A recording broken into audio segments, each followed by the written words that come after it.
4. मीर उस्मान अली खान आसिफ जाह सबा का ज़ायरीन दौरे हुकूमत। निज़ामुल मुल्क आसिफ जाह अव्वल का इंतकाल 1748 में हुआ। इनके बाद 5 बादशाहों ने बड़ी रवादारी व सुलह के साथ इस रियासत पर हुक्मरानी की। 7वें और आखिरी ताजदार दक्कन नवाब मीर उस्मान अली खान निज़ामुल मुल्क आसिफ जाह सबा थे।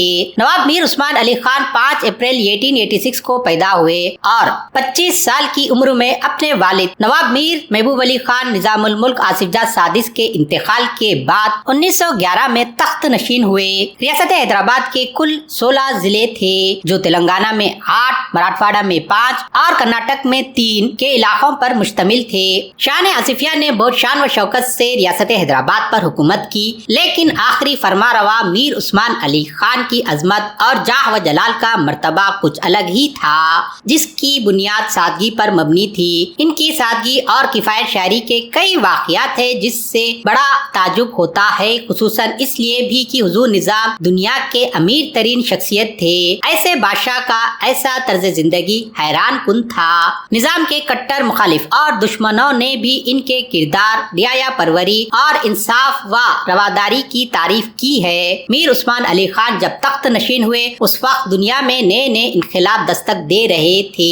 एक तरफ सनाती इनकलाब आ चुका था, कम्युनिज्म ने तहलका मचा दिया, साइंस के मैदान में शब व रोज इजादात हो रहे थे और पहले जंगी अजीम की महीब साए फैल चुकी थी। सियासी दुनिया में उथल पुथल थी। अब तक जिस तरह हुकूमतें रिवायती अंदाज में चल रही थी वो दौर लड़ चुका था। जंग व जदल से बढ़कर डिप्लोमेसी ने बाजी मार ली थी। ऐसे हालात में रियासत हैदराबाद को एक मुअज़्ज़ज़ सुल्तान उलूम और हकीम अल सियासत बादशाह नसीब हुआ कि इन्होंने रियासत की काया पलट दी। अपने 37 साला दौर में निजाम आसिफ जाह सबा ने वो कारनामे अंजाम दिए कि दुश्मन चिरागपा हो गए और इन्होंने जहन नशीन कर लिया कि आजाद रियासत हैदराबाद किसी सूरत पजीराई ना हो, वरना मुगलिया हुकूमत वजूद में आ जाएगी जिसको खत्म करना नामुमकिन होगा।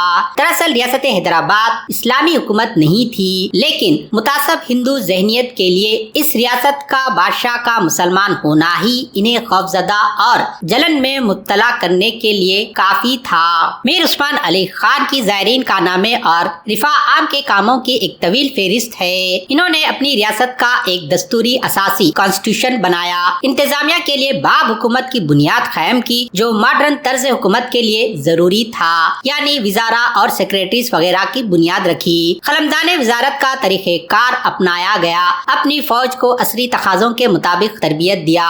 मौजूदा महकमाजात यानी महकमाजात माल, तालीमात, पुलिस, तामीरात, महकमा आबशाई, आब रसानी, खजानाजात, अदलिया, महकमा अदालत आलिया, सेहत आमा के लिए तवील दवाखानों का इंतजाम गाँव से लेकर जिला सतह तक आलमी मेयार पर बनी थी। हर जिला में हाई स्कूल, सूबा मुस्तकर पर कॉलेज, आलीशान इमारतों के अलावा नए नए महकमाजात वजूद में आए, जैसे महकमा आसार खदीमा, जंगलात, अराजियात, स्पोर्ट्स, तरक्याती महकमा, महकमा हवाबाजी, डेक्कन एयरवेज, सनाती तहकीक का महकमा, रेलवे जो एक खानगी और बैरूनी कंपनी के तहत था, इसे खरीद कर निजाम स्टेट रेलवेज NSR में तब्दील किया।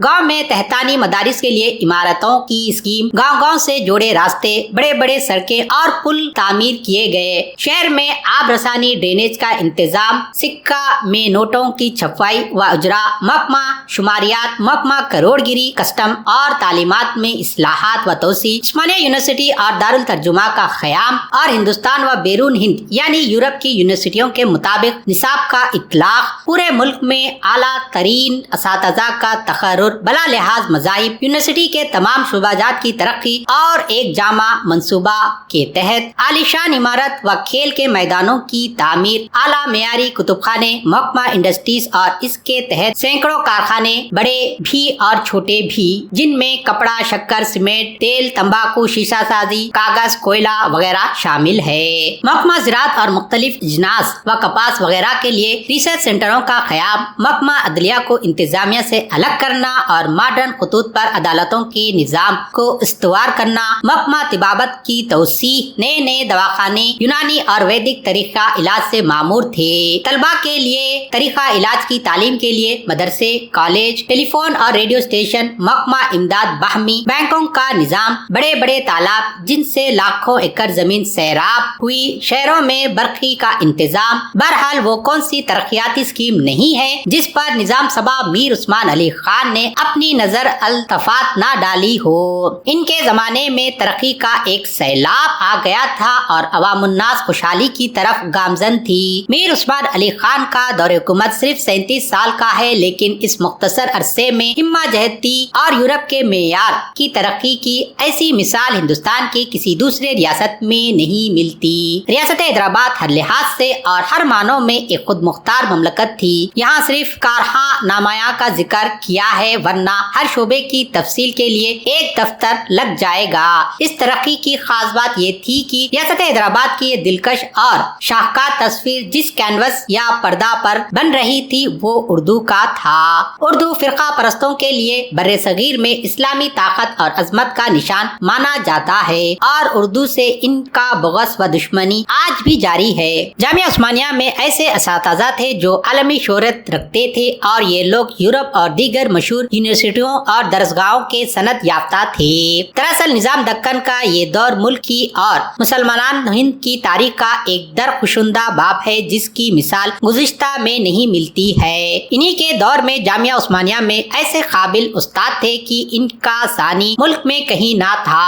ایوان عثمانیہ میں ہی ایسے بزم تھے کہ جس میں مولانا سید منظر حسن گیلانی، قاضی حسین عبدالرب، کشن چندر، مولوی محمد فیاض، عالمی شہرت یافتہ آرکیٹیکٹ مولوی ڈاکٹر عبدالحق اردو، شبیر حسین جوش، ڈاکٹر رضی الدین صدیقی، ڈاکٹر خلیفہ عبدالحکیم، مولانا حسام الدین، ڈاکٹر قادر محی الدین زور، پروفیسر عزیز احمد، ڈاکٹر حمید اللہ، ڈاکٹر یوسف حسین خان، پروفیسر میکنزی، پروفیسر دورے سوامی، پروفیسر عبد القادر سروری، ڈاکٹر شیو موہن لال، مشہور انجینئر ضیاء الدین انصاری، سمیع اللہ شاہ، ڈاکٹر جعفر حسین، ترکی کے پروفیسر المامون، ڈاکٹر سید حسین چودھری، برکت علی ریاضی دان، شیخ برکت علی وغیرہ تھے۔ مجھے جامعہ سے نکلے 60 سال سے زائد عرصہ ہو گیا ہے، پورے نام یاد نہیں، ورنہ ایک طویل فہرست ہے ان اساتذہ کی۔ عثمانیہ یونیورسٹی کے بعد ریاست میں عثمانین کا ایسا ریلا آیا کہ اس میں ملکی سطح کے علاوہ بین الاقوامی معیار کے افراد پیدا ہوئے جو ہر میدان میں ید تولا رہتے تھے۔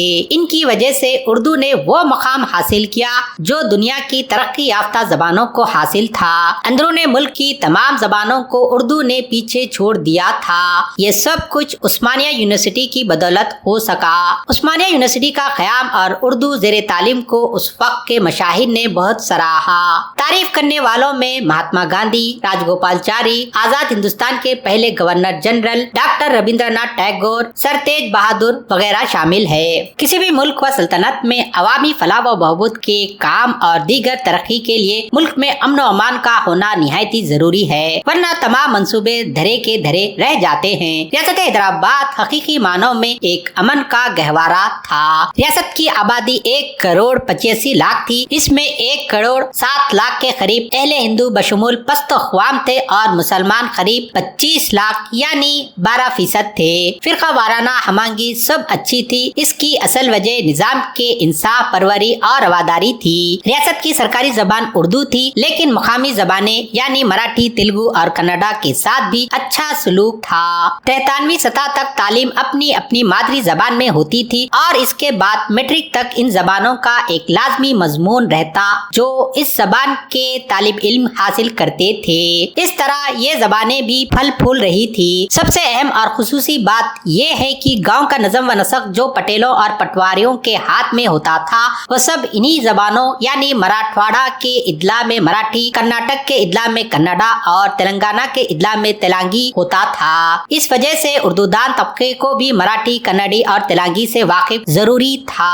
اس طرح ان چاروں زبانوں کی بھائی چارگی اور مکمل طور پر قومی یکجہتی کی مثال ہندوستان بھر میں کہیں نظر نہیں آتی۔ مراٹھی کی ایک صنف موڑی ہے جو دراصل صرف رسم الخط کے حد تک ہی الگ ہے۔ آج مراٹھی دان موڑی کو یاد کر کے ایک کرب محسوس کرتے ہیں، وہ پرانی صنف ختم ہو گئی ہے۔ آج موڑی رسم کا خط پڑھنے والے لاکھوں میں بھی ایک نہیں ملتا ہے۔ اس وقت گاؤں والے موڑی رسم الخط اور موجودہ دیوناگری رسم الخط دونوں میں برابر واقف تھے۔ اس کی وجہ یہ تھی کہ گاؤں میں مراٹھی کا ہی بول بالا تھا۔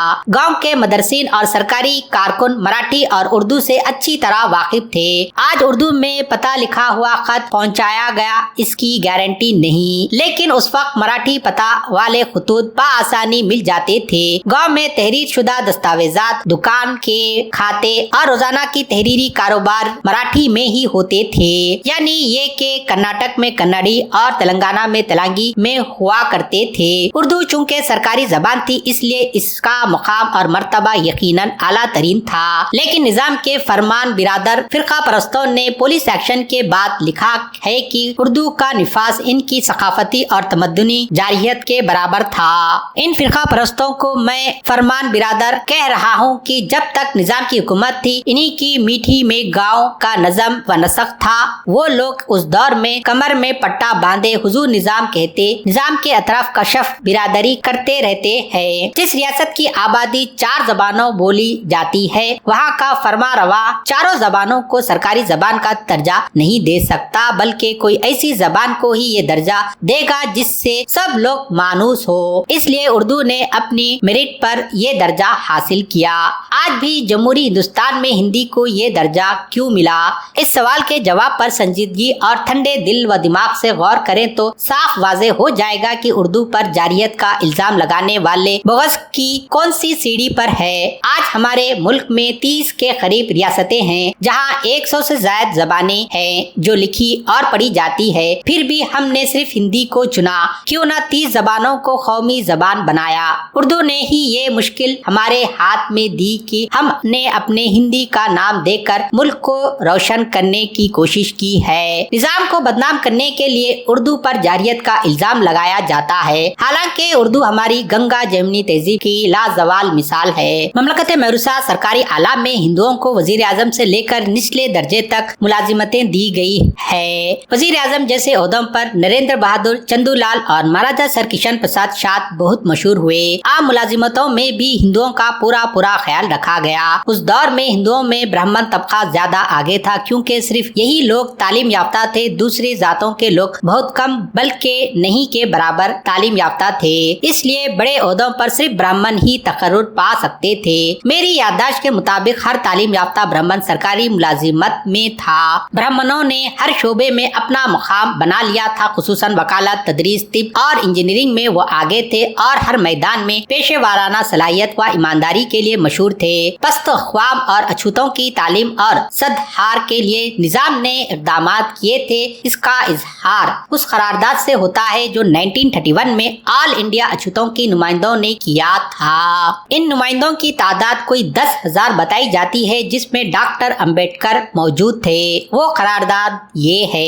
ये जलसा हुजूर निजाम की हुकूमत का शुक्रगुजार है। वो अछूतों की तालीम पस्ती को दूर करने के लिए पूरी दिलचस्पी का इजहार कर रही है। हुकूमत निजाम ने अछूतों की तालीम के लिए ऐसे दरसगाह कायम किए हैं कि जिसकी मिसाल हिंदुस्तान में मौजूद नहीं। ये जलसा दीगर वालियान रियासत से दरख्वास्त करता है कि वो आला हजरात निजाम मीर उस्मान अली खान के इस मुदब्बिराना अमल की तखलीद करें। आला तालीम भी मुफ्त में दी जाती थी, इसलिए कई अफराद जो पस्त अख्वाम से ताल्लुक रखते थे जेवर तालीम से आरास्ता हुए। गरीब, नादिर और होनहार तलबा के लिए वज़ाइफ मुकर्रर थे। कई काबिल तलबा जो यूरोप और इंग्लैंड की यूनिवर्सिटियों से फारिग अल तहसील होने के लिए निजाम ने खर्च किया। निजाम के दौरे हुकूमत में खुसूसन नवाब मीर उस्मान अली खान आसिफ जाह सबा के दौरे हुकूमत में मजहबी रवादारी ज़र्ब अल मिसाल थी।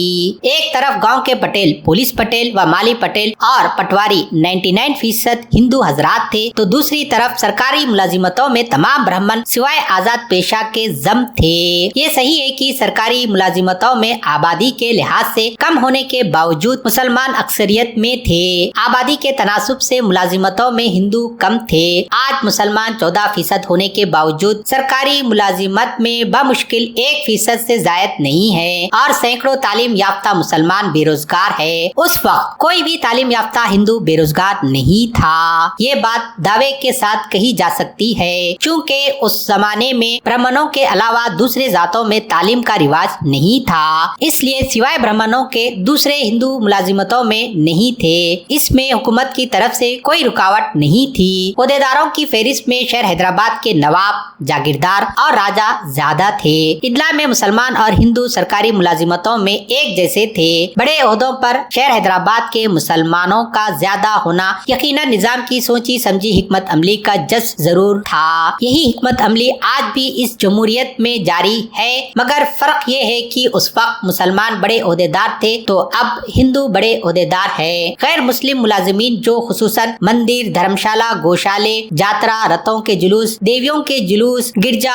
आतिशकदा, गुरुद्वारों पर मुतयन थे, जिन्हें हुकूमत आसिफिया से तनख्वाह, योमिया इनाम, पमाश मिलता था, तकरीबन 12,000 थे और इनके मुकाबले में मसाजिद, आशुरखाने, दरगाह, खानखा, काजी, मुफ्ती वगैरह के लिए मुकर्रर अफराद की तादाद 5,000 थी। हिंदू मंदिरों वगैरह के लिए दिए हुए कई देहात बतौर जागीर वो अलग से है। पेशे के लिहाज से हिंदुओं की अक्सरियत व्यापार, सनत और काश्तकारी से वाबस्ता थी। हुकूमत की तरफ से कोई टैक्स नहीं था, इसका फायदा अहले हिंदू को ज्यादा था। इतला के पढ़े लिखे मुसलमान सरकारी मुलाजिमत से वो भी सिर्फ क्लर्क जैसे जीखादार कहा जाता इसमें थे। उस वक्त जीखादार क्लर्क का ग्रेड 30 रुपए 60 रुपए था। इतला के इक्का दुक्का लोग ही गजेटेड ओहदेदार थे, वरना मुसलमानों की अक्सरियत छोटे मोटे व्यापार, मजदूरी, टांगा वगैरह से अपना गुजर औकात करते थे।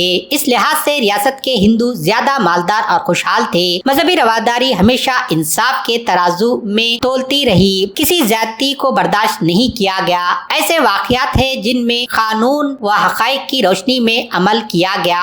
इस किताब में नांदेड़ के गुरुद्वारे से मुताल्लिक इंसाफ के 2 रंग मुलायजा फरमाए। इस्लामी इदारों और मसाजिद के साथ साथ गैर मुस्लिम इदारों और मंदिरों, गुरुद्वारों वगैरह को भी खतीर रकमी इमदाद दी गई। खुसूसन बनारस के मनादिर, अमृतसर का गुरुद्वारा और हिंदू बनारस यूनिवर्सिटी काबिल जिक्र है। सिख मजाहिब के बानी गुरु गोविंद सिंह का गुरुद्वारा, जिसे सिख कौम गुरुद्वारा हुजूर साहब के नाम से जानी जाती है, वो खुद निजाम की सल्तनत नांदेड़ के मुकाम पर है। इस गुरुद्वारे को हजारों एकड़ जमीन बतौर इनाम निजाम की दी हुई है। आज नांदेड़ के पूरे सिख बिरादरी इसी जमीन पर सुकूनत पजीर है। इस जमीन का बेशतर हिस्सा मौलवी लुत्फुल्लाह खान साहब मरहूम साकिन जेरे किला नांदेड़ के खानदान का है, जिन्हें इस जमीन के आवाज 4 रुपए 9 आने सालाना मिलता था। मौसूफ रकम अल-हुर्फ के उस्ताद रहे हैं। इस सालाना को वो हमेशा फख्र के साथ जिक्र करते थे।